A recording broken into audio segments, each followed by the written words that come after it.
সিলেটে চায়ের দোকানে বসে এইচএসসি পরীক্ষার উত্তরপত্র মূল্যায়নের ঘটনায় অভিযুক্ত কলেজ শিক্ষক ইকবাল হোসেন সোহানের বিরুদ্ধে তদন্ত কমিটি নতুন করে গঠন করা হয়েছে। অভিযুক্ত শিক্ষক সোহান সিলেট মেট্রো সিটি ওমেন্স কলেজের বাংলা বিভাগের প্রভাষক। সিলেট শিক্ষা বোর্ডের কলেজ পরিদর্শক শেখ নজরুল ইসলামকে প্রধান করে 5 সদস্যের এই কমিটি গঠন করা হয়। ঘটনার সার্বিক বিষয় জানিয়ে রোববার বিকেলে মন্ত্রণালয়ে প্রতিবেদন পাঠিয়েছেন বোর্ডের পরীক্ষা নিয়ন্ত্রক বিলকিস ইয়াসমিন। তিনি জানান, শনিবার রাতে শাহজালাল বিজ্ঞান ও প্রযুক্তি বিশ্ববিদ্যালয়ের ফটকের সামনের একটি চায়ের স্টলে বসে আড্ডা দেওয়ার পাশাপাশি উত্তরপত্র মূল্যায়ন করছিলেন এই শিক্ষক। খবর পেয়ে তার কাছ থেকে 400 উত্তরপত্র জব্দ করেন। ঘটনার জন্য শিক্ষককে শোকজ করা হয়েছে।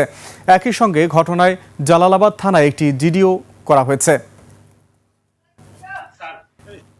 তাকে আমরা শোকজ করেছি এবং একটা তদন্ত কমিটি করেছি 3 সদস্য বিশিষ্ট। আগামী 3 দিনের ভিতরে ওনারা রিপোর্ট দিবেন। রিপোর্টের ভিত্তিতে আমরা তার বিরুদ্ধে প্রয়োজনীয় ব্যবস্থা নেব এবং এই বিষয়ে আমরা সরাসরি আমাদের মন্ত্রণালয় অবহিত করেছি।